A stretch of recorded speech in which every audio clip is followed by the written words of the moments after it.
Welcome to this discussion. I want to talk to you a little bit about cannabis patients and legalization and where do we go from here.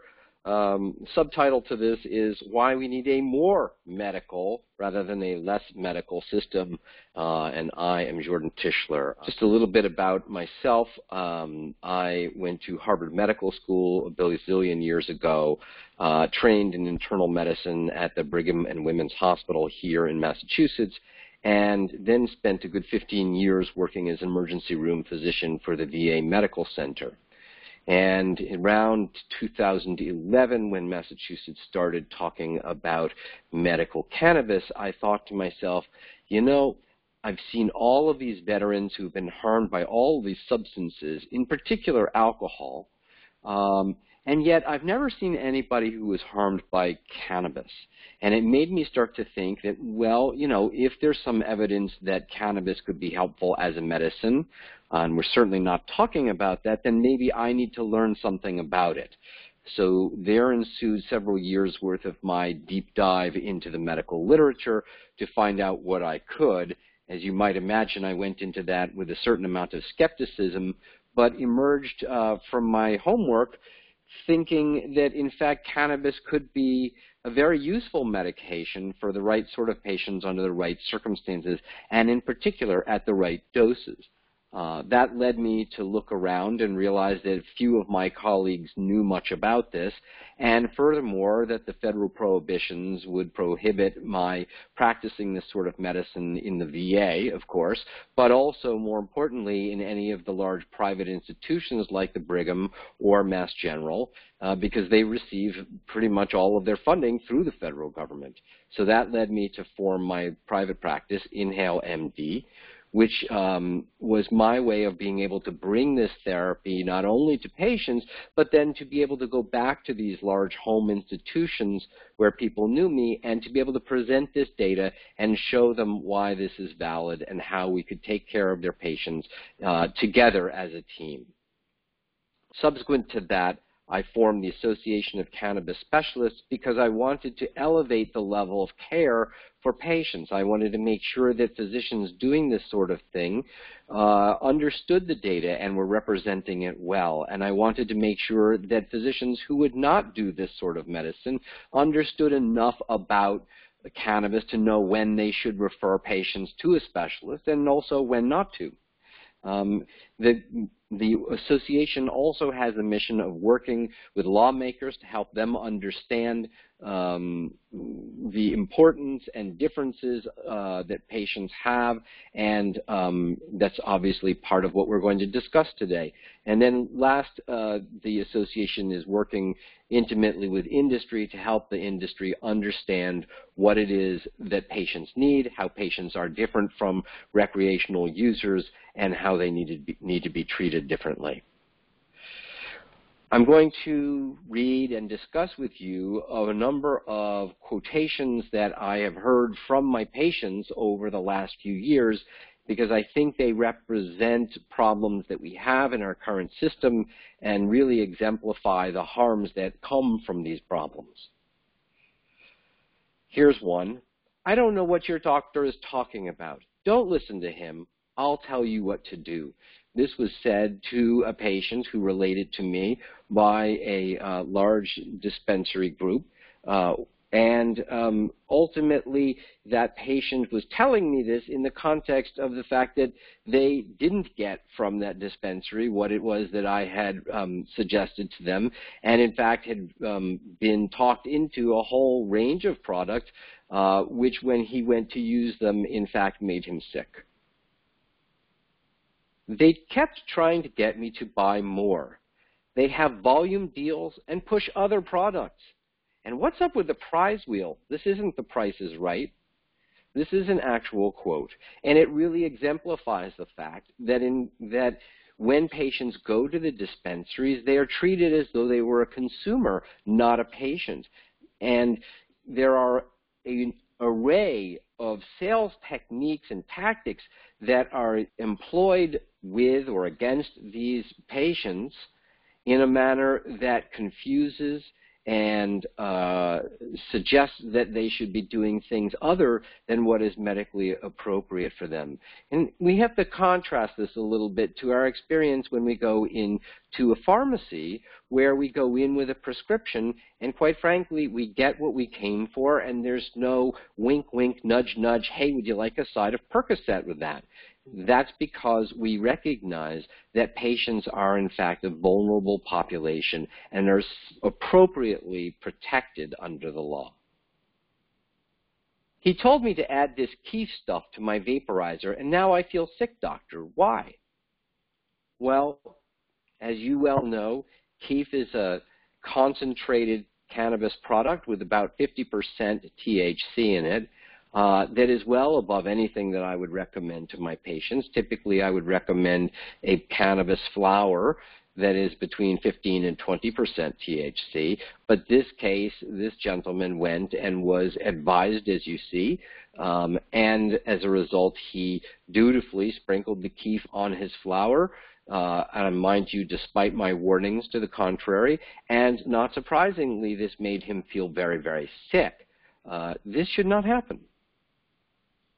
You are right, doctor. They immediately suggested CBD. It's a good thing that you warned me about how dangerous this could be for me. This exemplifies the fact that the sales agents in the dispensary, the bud tenders, really have no basis for their recommendations. They do not know medicine, and they don't know the patient and the patient's past medical history or medications, allergies, or all of those pertinent facts. This quote came from a gentleman who, thankfully I saw this coming, came to me for routine back pain but had had a liver transplant. And so he was on medications for which CBD, or with which CBD can interact quite dangerously, meaning lethally potentially. And I was able to warn him that this was going to be a problem based on the bud tender's overeager and undereducated point of view about how to treat back pain. The current dispensing system is fundamentally good for the industry. However, it's not necessarily particularly good for patients. As we've discussed, there is a fair amount of misdirection in which patients are told things that are contradictory or confusing, and in particularly contradictory to what their medical professionals have told them. There is an array of upsell tactics like volume deals, as we've talked about, specials on this sort of thing, buy one, get one free, try this, try that, all of which go along with making false or at least unsubstantiated claims. You should try this CBD product because it will help you with your back pain, when in fact there is no evidence for that. And this stems from a mixture of inadequate medical knowledge on the part of the patient service advocate, which frankly, is not unsurprising. Most of these people are right out of college, and their primary source of information is the internet, about which we now have studies showing that 90% of the information on the internet is flat out wrong, and that only 3% of the information on cannabis is coming from reputable and qualified sources. Additionally, their other primary qualification is, yeah, I like to smoke weed too, man, and frankly, that's not a very good basis for giving medical advice. But in many ways, they're put in a very awkward position, and this is not entirely their fault. The system, both regulatory and the business interests, have put them in a position of trying to sell something that they really don't know that much about. And this sets up a tremendous conflict of interest between the advice that they're giving the patient and their need to sell. And we really should be separating that advice from the point of sale. What we have to understand is that patients are simply not the same as recreational users. They're coming from very different places, and they have very different goals, and they often we find these goals are exactly the opposite. Recreational users. First of all, let me preface this by saying that this is absolutely legitimate. However, it is different. Recreational users are there because they love the ride. They're looking for an experience. They're looking for what's new, what's exciting, and experimentation with different doses and different products and different ways of taking it. All of that is part of the fun. And maybe a plus, maybe a minus, the ultimate goal or mentality here is that more is better. We want to contrast that, however, with patients. Patients' goals are simply to feel normal. They have a problem or a set of problems, all of which are making them feel worse than what they used to be. And here they're looking for help, and they simply want to get back to feeling like themselves again. The high or intoxication, which is really what people are interested in a recreational sense, for patients is a side effect, generally speaking, an unwanted side effect. This leads us to acknowledge that that side effect goes with the territory, but that we must manage it, and leads us to the idea of the minimum effective dose, which is a concept throughout medicine. But really what we're saying here is how little of the medicine can we get away with using to get the benefit that we need and thus minimize the side effects. The other thing we have to understand about medical patients is that they're rarely simple. They often have multiple complex medical problems with long past medical histories that are, again, fairly complex and sophisticated. They're taking multiple medications, many of which may be fairly dangerous if not used properly, or if there are drug-drug interactions. And we need to be able to be sure that we are treating them in the safest as well as the most effective manner. In many ways, the problems that we're seeing now in the world of cannabis medicine harken back to problems that we had 100+ years ago in an era we call the patent medicine era. This was an era that ranged really from sort of 1865 up to 1934. Certainly existed somewhat before that, but it hadn't become kind of a booming business until after the Civil War. This era, unfortunately, was typified by manufacturers putting forth treatments that did not meet what we would consider a reasonable standard of evidence. So they often put forward these medicines with unsubstantiated claims. And this may have been offered by the seller of this medication or by the manufacturer directly. But in any case, they would often say things, this is good for this, or this is good for that, or this may treat the other thing, but without any research or without any conclusive evidence to support those claims. Similarly, there was very little, if any, quality control, so that products had high variability in terms of the consistency of the ingredients, and more importantly, there was no safety testing, so that there was no thought given to contamination with various agents, particularly heavy metals and other hydrocarbons. And then, of course, there's the fact that there was no need or attempt to prove efficacy. And so, in fact, patients were often taking things based more on wishful thinking than on known outcomes. As a result of the challenges put forward under the patent medicine era, the federal government moved, following many of the states' moves in 1934, to institute laws and regulations. They signed into law the Food, Drug, and Cosmetic Act of 1934, and the FDA was born. Their job was to establish safety regulations, to figure out how to standardize medication doses across different types of medication and different delivery systems.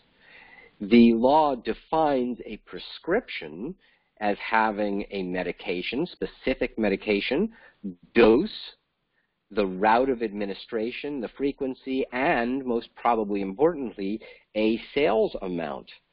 And in doing so, not only did that increase the specificity and communication between the clinician and the patient, but it also established sales limitations on the seller, which protect patients from the kinds of upselling and misdirection abuses that we're seeing presently. And this, therefore, addresses the issues of the conflict of interest that we've seen between the sellers purveying of product and the advice that they're given. And in fact, under the pharmacy regulations, there are very strict rules about who can say what to patients. So that if you go into a CVS or other pharmacy and start to ask the cashier about how to use or why to use a particular product, she or he will rapidly say, "I'm sorry, I can't answer that question. Let me find you somebody who can." And they will get you to a pharmacist who is somebody with 4 years of training on medications. But even they have limitations on what they can say about medical care, because in fact, while their expertise is in medications, it's not about medicine in the broadest sense, and that is where physicians and other clinicians come in. And so if you ask the pharmacist about your disease, they are going to tell you that you need to speak to your clinician, and that is a very tightly controlled, appropriate system so that patients get the right information from the right knowledgeable professional. So where is the FDA now when we need them so much when it comes to cannabis? Well, I think the FDA is in an awkward position themselves.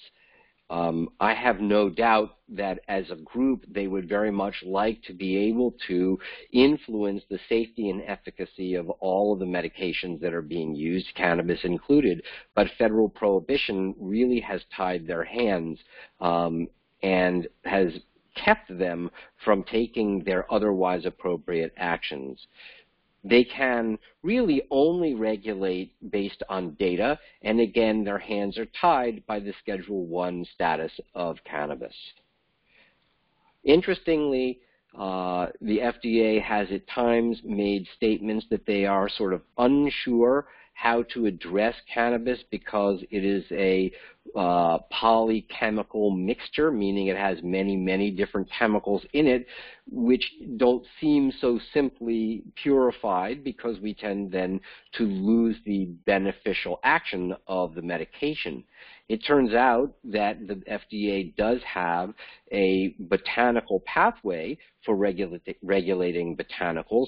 The problem is that it's sort of out of favor and out of service since the more modern pharmaceutical approach has come on board. But there is a precedent there that I think we need to re-examine and perhaps reinstitute. And just to my point, I suspect that the FDA is rather eagerly awaiting the opportunity to get involved in this space. So what would a federal medical system do, and what would it look like? And, you know, tangentially, how can states emulate this to help the federal government understand the things that we need and to really be a shining light to the nation? You can see that I have a number of bullet points here. The first thing is that we need in the cannabis world to get to those exact prescriptions. There's some discussion about just exactly how exact they can be given our state of knowledge, but nonetheless the point needs to be that within the bounds of what we know at the moment, we need a system that allows clinicians to be as specific as possible and to know that having done so, there will not be any attempt at the point of sale to contravene or contradict that prescription.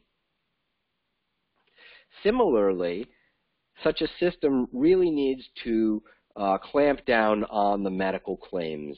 It is not acceptable for the seller to make claims about what a medication will or will not do for a particular condition unless there's solid scientific evidence to show that. Moreover, the persons making such claims really ought to be appropriately qualified to make those statements. And these statements, these medical claims, should neither be made by the point of sale agent nor by the manufacturer of the product. A federal system really needs to develop or facilitate interstate operability. And where this comes up a lot is around transportation of product from state to state, and I think that that can be handled on one hand, but the other area that is particularly germane to patients is the idea that people travel. Here in the Northeast, many of my patients are snowbirds and spend a significant number of months each year in warmer climes, particularly in Florida, and there needs to be a mechanism by which they can take their medication with them when they go and potentially to purchase medication when they get down to wherever they are going, just like they would be able to do with any conventional medication. There needs to be a development of some common safety standards.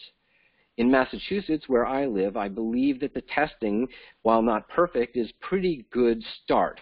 But there are other jurisdictions across this country where there is no regulation whatsoever requiring testing. And that's true in particular in Arizona. And interestingly enough, in Colorado, the testing standards under the recreational rules are more stringent than those under the medical rules. So we need to come up with a set of rules that are national and protect the patient to the fullest extent that we can. A federal system really needs to provide for clinical discretion to the clinicians who are qualified and most capable to make these decisions. And what I'm really talking about here is the ubiquitous list of conditions. Unfortunately, those lists of conditions are not really based in scientific reality. They are based upon lawmakers making regulations that, frankly, they're not equipped to make, based upon the recommendations of advocacy groups who have political agendas, but again, not clearly the best scientific data, nor, frankly, the best interests of patients as a whole. The list of conditions really needs to be eliminated, and we clinicians who have trained long and hard to be able to understand the data that exist and the clinical experience of practicing medicine need to be able to exercise the judgment for which we have been trained. Massachusetts is a good example of how to do this. We have a list of 8 conditions which the law relegates to examples by a codicil which says, or any or all other severe and debilitating conditions as determined by the physician, which means, again, that things not listed on that list of conditions may be treated with cannabis so long as they meet the definition of severe and debilitating and the physician or other clinician is appropriately taking care of those problems. Something that is nice about the system in Massachusetts is that we can get some purchase feedback. Patients who purchase at a dispensary have their purchases logged and are available for review by the clinicians through the state system. And this is something akin to the various state PMP systems that allow us to check for opiate and benzo purchases. And it provides a very useful feedback for clinicians who need to understand what it is that their patients are doing and how much they are purchasing. We also need to acknowledge that there is a potential overlap between medical systems and recreational systems. Again, I would offer that recreational systems are perfectly legitimate, but they need to be viewed as separate from medical systems because the needs of the two groups are radically different.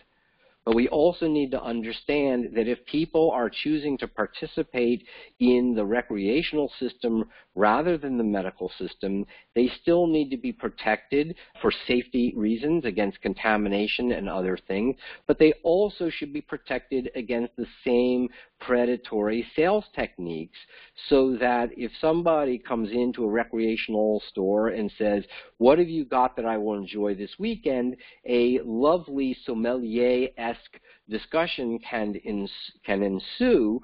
But if they come in saying, what have you got for my backache, then the dispensary really should be saying, again, I'm sorry, this is a medical question. We're really not equipped to deal with this. Here is a list of physicians or other clinicians who would be more than happy to help you with this issue. And so we take patients who are not necessarily thinking of themselves or deciding to participate in the medical system, but have a medical problem or medical questions, and shunting them to the appropriate level of care.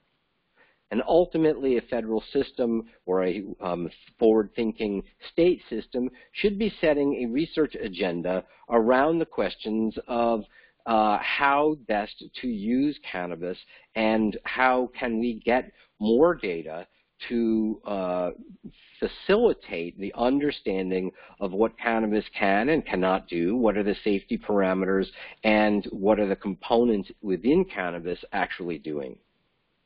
All of these things are necessary for us to move forward in a system of medical cannabis that serves patients well and provides for them both the best benefit and the best safety.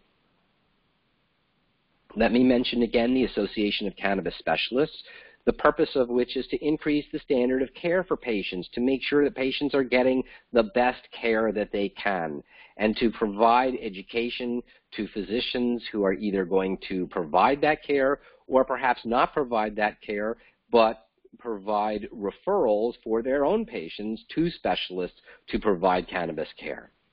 We want to work with dispensaries and product manufacturers to help them understand the needs of patients, the types of products patients need, and the kind of care that patients need at the point of sale. We want to encourage research, and we want to work with lawmakers to improve the law and regulation to meet the goals as we've outlined at the previous slide. You can learn more about the Association of Cannabis Specialists by visiting us on the web. The URL is cannabis-specialist.org. There is a wealth of information there.